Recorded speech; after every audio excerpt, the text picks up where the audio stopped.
6월절이 다가오고 있었습니다. 예루살렘 성전 안에는 긴장감이 아침 안개처럼 피어오르고 있었습니다. 어린 양을 준비하는 사람들의 발걸음이 참 분주했습니다. 흠없는 어린 양을 잡기 위해서 아빠들은 어떻게 하면 좋은 어린 양을 하나님 앞에 드릴까 여간 신경이 쓰이지 않았습니다. 아이들은 분주한 아빠의 뒤를 따라다니면서 어떻게 명절을 지켜야 되지? 아이들이 호기심으로 아빠를 따라다니게 됩니다. 여인들은 이스트가 들어가지 않은 무교병을 만들기 위해서 손이 바빠지기 시작했습니다. 빵을 만드는 부엌에서 그 피어오르는 연기와 냄새, 한층 명절 분위기를 돋구고 있었습니다. 여인들은 역시 쓴나물, 6월절에 먹어야 되는 쓴나물을 다듬기 위해서 분주한 손을 놀리고 있었습니다. 한편 예루살렘 성내 안에는 수많은 인파들이 몰려들기 시작했습니다. 평상시보다도 수십 배 많은 인원들이 몰려들었던 겁니다. 로마로부터 온 사람들도 있었습니다. 그들은 큰 도시에서 왔다고 아주 어깨에 힘을 주고 귀족들처럼 목에 힘을 주고 걸어 다녔습니다. 아프리카에서도 사람들이 왔는데 그들의 피부색이 검다는 이유로 성 밖에서 어슬렁거리면서 걸어 다녔습니다. 이들을 흩어진 유대인들, 디아스포라, 그렇게 명명했던 겁니다. 성 안으로 들어가 볼까요? 성 안에는 양을 파는 사람들이 있었습니다. 어린 양을 팔기 위해서 많은 양떼들을 몰고 왔는데 이 어린 양들의 울음소리가 어린이 합창단처럼 그렇게 울려 퍼지고 있었습니다. 성전세를 내기 위해서 돈을 바꾸는 사람들도 있었습니다. 이 사람들은 성전세를 바꿔주면서 그 차익을 남기기 위하여 싱글벙글 웃으면서 그들의 웃음은 마치 벚꽃처럼 터지고 있었습니다. 이틀이 지나면은 무교절과 유월절입니다. 명절이 되면 더 바쁜 사람들이 있었습니다. 누구일까요? 대제사장들과 서기관들이었습니다. 그들은 모세가 전한 전통 때문에 지도자 행세하는 것을 즐겨했던 사람들입니다. 긴 옷을 입고 다녔습니다. 이마에는 말씀이 기록된 작은 상자 하나를 붙이고 다녔습니다. 출애굽기 13장과 신명기 6장 쉐마의 말씀이 기록된 작은 상자, 테필린이라고 말하는 상자를 이마에 붙이고 다닙니다. 이들은 마치 벼슬이라도 하는 양, 면류관이라도 받은 것처럼 그렇게 자랑스럽게 거닐고 있었습니다. 아무도 이들에게 저항할 수가 없었습니다. 막강한 종교적인 힘으로 백성들을 착취하고 또 먹잇감, 누구를 고발할까? 매의 눈을 가지고 예루살렘 성 안으로 들어온 지도자들을 만나볼 수가 있게 됩니다. 이들은 자신이 구축한 종교적인 아성에 도전하는 사람이 있으면 누구든지 잡아 죽이려고 했던 것이었습니다. 마치 목에 기부스를 한 것처럼 어깨에 뽕을 집어넣은 것처럼 뻐기면서 이들은 예루살렘 성 안을 걸어다니고 있었던 겁니다. 이들의 눈에 걸린 사람들이 있었습니다. 가늠하다 잡힌 여인, 현장에서 즉결 심판해서 돌로 쳐 죽이려고 했던 사람들이었습니다. 안식일에 이삭을 비벼 먹었던 제자들 매 눈을 가지고 비판했던 사람들이었습니다. 키가 작아서 나무에 못 올라갔던 삭개오, 함께 음식을 먹은 예수님을 비난했던 바로 종교 지도자들이었습니다. 이들은 이 명절이 다가오면서 누군가를 죽이려고, 누군가를 고발하려고 그들은 찾고 있었죠. 그 대상을 드디어 발견하게 됩니다. 누굴까요? 예수 그리스도를 발견하게 되는 겁니다. 예수님은 이들을 향해서 아주 신랄하게 비판하셨습니다. 마가복음 12장에 이렇게 그들에 대해서 주님이 평가하셨습니다. 다 같이 한번 읽어보도록 하겠습니다. 예수께서 가르치실 때에 이르시되 긴 옷을 입고 다니는 것과 시장에서 모난받는 것과 회당의 높은 자리와 잔치의 윗자리를 원하는 서기관들을 삼가라. 그들은 과부의 가산을 삼키며 외식으로 길게 기도하는 자니 그 받는 판결이 더욱 중하리라 하시니라. 폼을 한참 잡고 어깨와 목에 기부스를 한 이 종교 지도자들, 예수님께서는 아주 신랄하게 비판을 하셨습니다.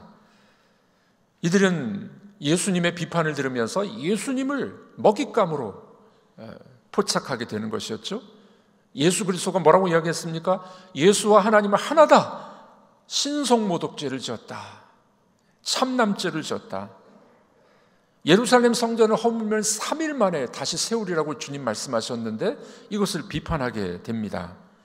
자신들을 회칠한 무덤이요 외식하는 자라고 욕을 퍼부었던 예수님, 그들을 예수님은 잡아 죽이려고 생각을 하게 됐던 겁니다. 이들이야말로 정말 위선적인, 위협적인 그런 종교 지도자들이었습니다. 이 스펄전 목사님은 이 종교 지도자들을 이렇게 빗대어 말씀하셨습니다. 비 없는 구름과도 같고 물이라고는 한 방울도 없는 개울과 같다. 그들은 마치 연극 배우가 무대에서는 왕복을 입고 돌아다니다가 무대를 내려가면 왕복을 벗고 평상복 입고 거지 같은 옷을 입고 돌아다니는 그런 사람들과 같다. 이렇게 비유를 했습니다. 위선자는 어떤 모습입니까? 남에게 보이려고, 사람에게 보이려고 행동하는 사람 아니겠습니까? 말과 행동이 일치하지 않는 사람들이에요. 명예를 사랑했습니다. 존경받기를 좋아하는 그런 사람들, 바로 위선자라고 예수님은 말씀하셨습니다. 마치 겉모양은 아주 번지르한 양장본 책과 같아요. 속을 펼쳐보니까 내용이 너무 허접한 책입니다. 외식하는 자의 특징이 아니겠습니까? 하루살이는 걸러서 먹고 낙타는 삼킨다라는 중동의 속담이 있습니다. 위선자의 특징이 그러합니다. 큰 일은 등한시 여기고 작은 일 가지고 꼬투리 잡고 힘들게 만드는 사람들, 이것을 예수님은 위선자라고 평가했던 것이었습니다. 이들의 특징이 또 있었습니다. 남에 대해서는 신랄한 비판이 있는데 자기 자신에 대해서는 지나치리만큼 관대한 사람들. 옛날에도 내로남불이 있었어요. 이것이 위선자의 모습이 아니겠습니까? 이런 위선적인 지도자들의 모습이야말로 예수 그리스도의 복음의 정신과는 영 배치가 되는, 반대가 되는 그런 사람들의 모습이라는 겁니다. 이런 위선자들, 종교 지도자들, 6월절 이틀 전에 예수를 잡아 죽이려고 합니다. 그런데 걱정이 하나 생겼습니다. 밀란이 일어날까 봐 감히 도전하지 못하는 모습을 보게 됩니다. 자, 그런데 한술 더 떠는 사람이 등장합니다. 누굴까요? 예수를 잡아 죽이려고 하는데 힘들어하는 종교 지도자들에게 배신자가 한 명 더 등장합니다. 위선자가 등장합니다. 누군가요? 가룟 유다입니다. 예수를 죽이려고 혈안되고 있는 지도자들에게 나타나서 마치 그들의 입속에 꿀을 넣어주는 것과 같았습니다. 미끼를 던져준 겁니다. 오늘 보면 10절과 11절이죠. 한번 읽어보도록 하겠습니다. 12 중에 하나인 가룟 유다가 예수를 넘겨주려고 대제사장들에게 가매 그들이 듣고 기뻐하여 돈을 주기로 약속하니 유다가 예수를 어떻게 넘겨줄까 하고 그 기회를 찾더라. 그야말로 활활 타오르는 불에 기름을 끼얹은 것이 아니겠습니까? 예수를 잡아 죽이려는 종교 지도자들에게 이 가룟 유다 한 사람은 두 부류가 만나서 스파크가 일어났어요. 자기들의 국리가 승리하는 것 같았습니다. 유다는 자기 스승을 팔아넘길 기회를 이들에게 주고 있었습니다. 3년 동안 따라다니는 스승이었습니다. 돈주머니를 맡겼던 재무 담당이었습니다. 그런데 유다의 마음속에 뭐가 들어갔습니까? 사탄이 들어가 버렸어요. 사람의 마음속에 사탄이 들어가고 사탄이 틈타게 되면은 참 참혹한 모습으로 변해지게 됩니다. 사탄이 들어가면 돈만 보이게 되어 있습니다. 영안이 어두워진 겁니다. 분별력을 상실했습니다. 메시아이고 스승이었던 예수조차도 보이질 않았어요. 여러분, 우리 교회 안에도 그런 일들이 종종 있지 않겠습니까? 사탄이 역사하면은 그 교회는 돈만 아는 교회가 되어버립니다. 그 목회자는, 그 지도자들은 돈만 바라보는 사람이 되어버립니다. 사탄이 역사하면 교회에서 다툼이 끊이질 않습니다. 사탄이 역사하면은 자기 의지가 아니라 자기도 모르는 말을 막 떠들어댑니다. 스승도, 메시아도, 목사도, 장로도, 부모도 없습니다. 이것이 바로 사탄의 역사입니다. 더 놀라운 것은 가룟 유다만 눈이 어두워지고 예수님을 팔려고 한 것은 아니었습니다. 다른 제자들도 똑같았어요. 여인의 향유 사건을 보면서 비웃게 됩니다. 돈을 따지게 됩니다. 오늘 본문은 뭐라고 이야기하나요? 4절과 5절 말씀 읽어보도록 하겠습니다. 어떤 사람들이 화를 내어 서로 말하되 어찌하여 이 향유를 허비하는가? 이 향유를 300데나리온 이상에 팔아 가난한 자들에게 줄 수 있었겠도다 하며 그 여자를 책망하는지라. 네, 오늘 본문의 상황을 보면은 예수를 잡아 죽이려는 지도자들, 팔아넘기는 제자 가룟 유다, 다른 11명의 제자도 똑같은 마음을 갖고 있습니다. 이게 얼마짜린데 이 팔아서 가난한 자들에게 줘야지. 그 광경과 말씀을 이야기를 들었을 때 예수님의 마음은 어떠했을까요? 이들은 입 바른 소리를 한 겁니다. 이거는 가난한 자들에게 팔아줘야지. 정의롭게 말하는 것 같았습니다. 그러나 십자가를 앞두고 있는 예수님에게는 비수와 같은 그 마음과 심장을 찌르는 그런 말이 아니었겠습니까? 여인의 헌신을 돈으로 대체해버리는 이런 악한 제자들의 모습을 보게 됩니다. 마치 공정을 이야기하는 것 같지만 진실은 자기 욕심, 돈을 바라보는 제자들의 모습을 보게 됩니다. 그야말로 이들은 무지한 말로 하나님의 이치를 어둡게 하는 제자들입니다. 땅의 생각을 가지고 하늘의 섭리에 소금을 치는 듯한 그런 사람들의 생각이었던 겁니다. 우리가 잘 알고 있는 이순신 장군, 나라를 구하기 위해서 정말 목숨을 다하지 않았습니까? 필사즉생, 필생즉사, 죽기로 다짐하고 싸우면 살 것이고, 조국을 구하려던 이 이순신 장군 충무공의 이 시기였던 원균과 같은 모습이 아닐까요? 조국 이스라엘을 구하려고 힘썼던 예레미야, 눈물의 선지자를 진흙구덩이에 빠뜨린 그런 지도자들의 모습과 같습니다. 예수님은 말씀은 안 하셨지만 그 마음이 얼마나 무거우셨을까요? 장차 하루 후에 십자가를 지셔야 되는데 지금 지도자들은 죽이려고 합니다. 제자 중에 한 명은 팔아넘기려고 합니다. 나머지 제자들은 돈만 따지고 있습니다. 그 무거운 십자가 앞에 인류의 모든 죄를 짊어지고 가는 예수님의 그 무거운 마음, 그 무거운 마음에 사람들은 계속해서 도전하고 힘들게 하는 상황이 펼쳐지고 있는 겁니다. 여러분들, 십자가 앞에 모든 인류의 무거운 죄를 짊어지고 가는 예수의 마음, 누가 위로해 줄 수 있을까요? 아버지 하나님으로부터 완전히 버림받고 온 우주의 무게로 그 십자가를 바라보는 예수님의 마음, 누가 위로할 수 있겠습니까? 누가 예수님을 좀 위로할 수 있을까요? 이때 한 여인이 등장합니다. 모두 다 죽이고 배반하고 돈만 따지는 그 상황 속에 한 여인이 등장하게 됩니다. 바로 오늘 본문 3절에 나오는 여인입니다. 한번 읽어보도록 하겠습니다. 한 여자가 매우 값진 향유 곧 순전한 나드 한 옥합을 가지고 와서 그 옥합을 깨뜨려 예수의 머리에 부으니. 네, 모두 다 비난하고 세상 그 무거운 십자가를 지고 가는 예수님 앞에 드디어 위로하는 위로자 한 명이 등장했던 겁니다. 예수님은 이 여인에 대해서 어떻게 평가하셨습니까? 6절 우리 한번 읽어보도록 하겠습니다.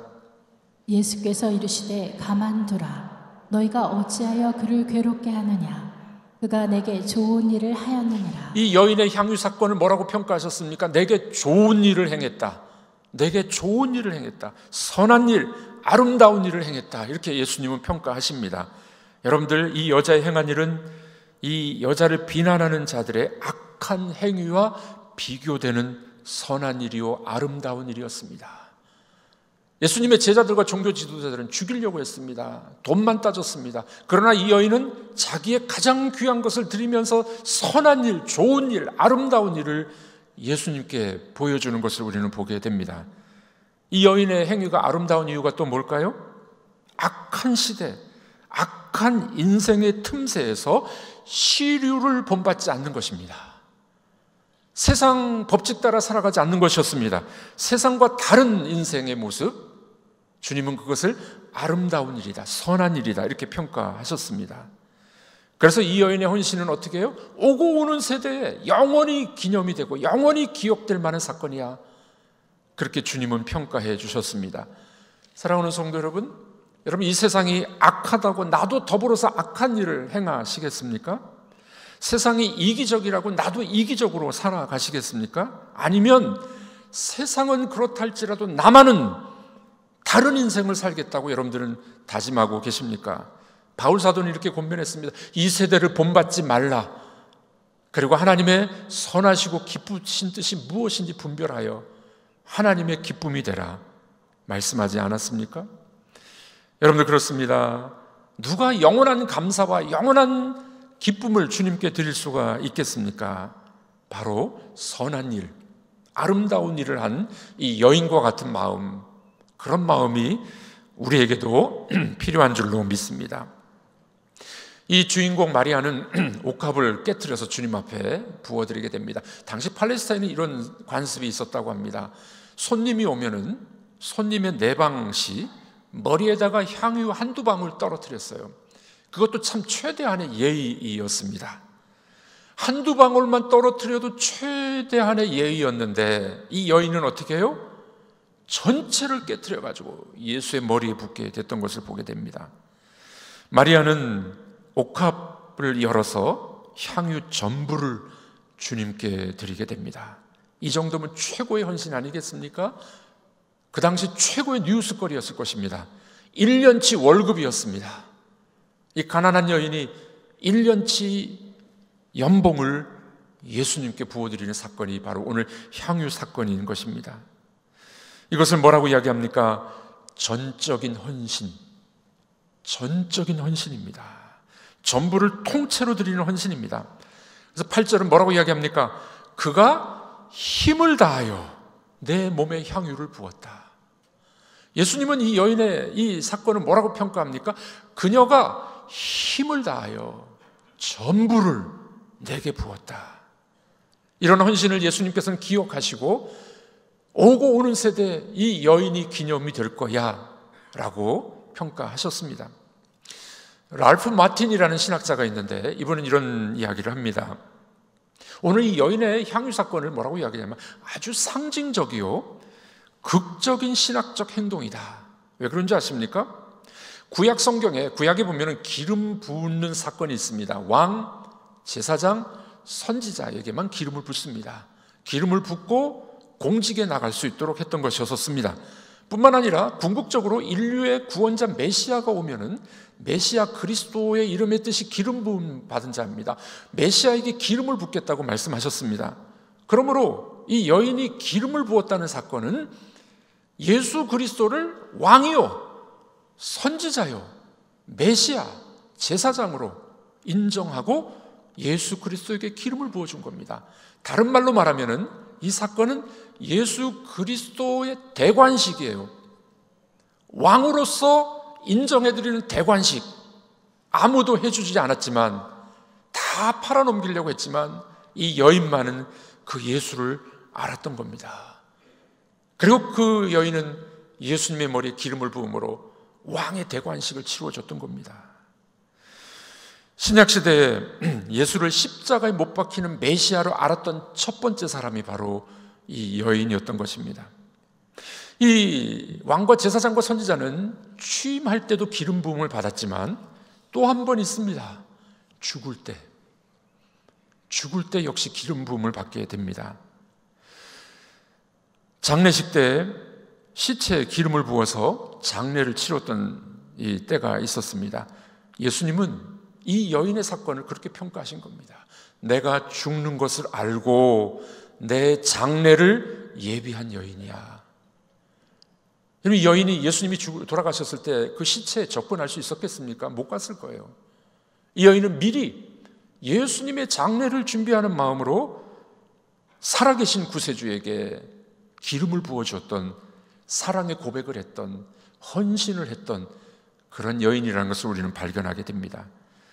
오늘 본문은 예수님이 바로 이 여인의 심정, 그 여인의 사건, 여인의 마음을 받아주시고 아주 중요하게 말씀합니다. 8절 말씀 우리 다 같이 읽어보도록 하겠습니다.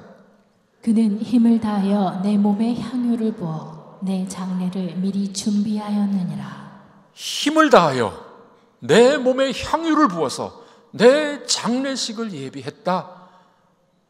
이틀 후에 돌아가시는 예수 그리스도 아무도 알아주지 못했습니다. 제자들도 배반했습니다. 누구도 거들떠보지 않는 그런 죽음입니다. 그러나 이 여인만은 예수를 왕으로, 그리고 그분의 죽음을 준비하는 장례식을 예비했던 여인이었던 것입니다. 사랑하는 성도 여러분, 그렇습니다. 믿음의 고백, 사랑의 고백은 아무 때나 할 수 있는 것이 아닙니다.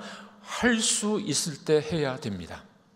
여러분들의 사랑의 고백, 여러분들의 헌신의 고백은 언제요? 할 수 있을 때 하셔야 됩니다. 이 여인은 돌아가시는 예수님을 미리 예측하면서 이런 놀라운 신앙 고백, 놀라운 사랑의 고백을 보여주게 됐던 것이었습니다. 여러분 생각해 보십시오. 십자가 앞에, 십자가 지기 직전에 예수 그리스도 마음이 얼마나 무거웠겠습니까?